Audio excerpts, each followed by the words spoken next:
Mr. Speaker, from May 8th to May 12th, the Glacier Arena in Mount Pearl was transformed into a beautiful theatre.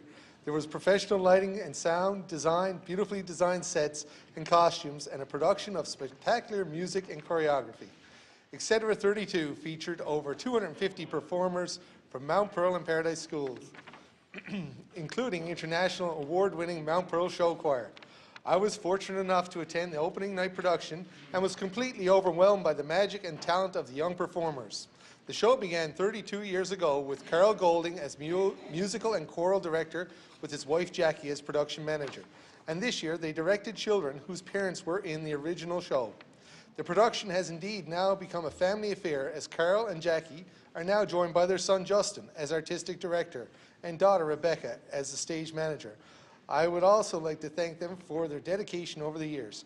Mr. Speaker, I ask those present to join me in congratulating all those involved in Etc. 32 on the tremendous success of this year's production. I would especially like to congratulate all the young performers and wish them all the best in the future.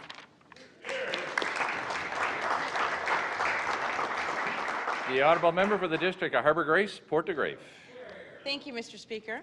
I am very proud to congratulate the Bay Roberts Volunteer Fire Department on celebrating 75 years of service and dedication to the residents of Bay Roberts, Coley's Point, Shearstown, Butlerville, Country Road, Barroneed, and Port de Grave. It certainly was an honour to attend their annual Firefighters Ball recently, where some members received awards for 30 and 50 years of service. Hear, hear. Mr. Speaker, it was a full house at the venue, the Shearstown Community Centre, as the department has outstanding support of all communities. There are 4 volunteer fire departments in the district of Harbour Grace, Port de Grave, and when help is needed, they all come together. This May 24th holiday weekend, a brush fire broke out in the town of Spaniards Bay. The volunteer fire department of Spaniards Bay Tilton was quick to respond, but given the size and location of the blaze, assistance from all 4 departments, along with a water bomber and a helicopter, was necessary. Residents in the immediate area of Seymour's Road were also evacuated. Local Fire Chief Kurt Roberts confirmed that the fire was finally contained after 5 hours without injury or property damage. The residents are also very grateful for the dedication of these brave volunteers, as many believe our volunteer first responders are among the most courageous volunteers in the world. Thank you, Mr. Speaker. The honourable member for the district of Cape St. Francis. Thank you very much, Mr. Speaker. I rise today to congratulate Kim Keating on receiving the Prime Minister's Award for Teaching Excellence. Mr. Speaker, Ms. Keating is a Grade 4 teacher at Holy Trinity Elementary School in Torbay. She is well known for her remarkable achievements in the classroom and in the school community. Ms. Keating is a leader in preparing students for the digital-based economy and has worked very hard to incorporate new technologies and creativity in her classroom and overall school program. For example, she has worked on a pilot project to bring iPads into science classes, encourage students to write and publish e-books, developed a program where students raise salmon eggs and release them. She's also integrated programs such as the Root of Empathy into curriculum to encourage social development in the children. I've worked with Ms. Keating on many occasions. Her passion for teaching and improving educational outcomes for her children is tremendous. I've seen firsthand her positive impact she has had on the school. One of her large projects was fundraising to install a beautiful new playground on school property. I ask all honourable members to join with me in congratulating Kim Keating on receiving the Prime Minister's Award for Teaching Excellence and thank her for all she does for her students and her colleagues at Holy Trinity Elementary. Thank you, Mr. Speaker. The honourable member for the district of Harbour Main. Mr. Speaker, I rise today to pay tribute to a gentle soul, a dedicated member of my community, and a man who helped those during one of the most difficult times in their lives.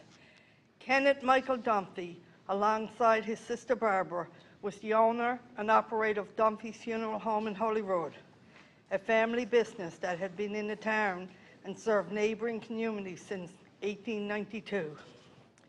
Kenneth was a music teacher in his spare time, instilling the love and passion of music in many students throughout the years. He was a one-of-a-kind man who gave his life to serving others and taking the highest level of professionalism and dignity into the hour of need. Kenneth touched the lives of many people in his own special way as he walked with them during the darkest days.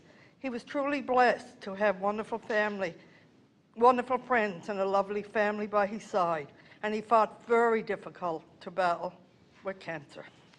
I asked all members to join me in paying tribute to the life of Kenneth Dunphy, a man who I am so proud to say was a friend of mine and to countless hours.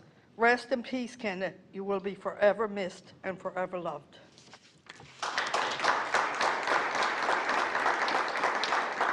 The honourable member for the District of St. John's East, Vidi. Thank you, Mr. Speaker. It is not always easy in a city to feel part of a community, but the Georgetown Neighbourhood Association, formed in 2000 and run by volunteers, has been able to achieve that for the residents living inside the boundaries of Military Road, Bonaventure Avenue, Empire Avenue, and Monkstown Road in St. John's. Their goal is to maintain and improve the social and physical environment of the neighbourhood, which they do through advocacy, community building events, and direct involvement with the City of St. John's. The Georgetown Neighbourhood Association plays a vital advocacy role in the neighbourhood, striving to improve and protect urban green space, support local development that enhances the quality of life for residents, improve snow clearing and removal, and protect built heritage. The group also plays an important role in planning with a representative on the Municipal Planning Area Advisory Committee for Georgetown. They coordinate a wide range of community building activities, including annual flea markets, winter skating parties, cleanups, food drives, barbecues, flower bulb planting, and workshops on community building. I ask all honourable members to join me in congratulating the Georgetown Neighbourhood Association, a model of what urban community building can be like. Thank you, Mr. Speaker.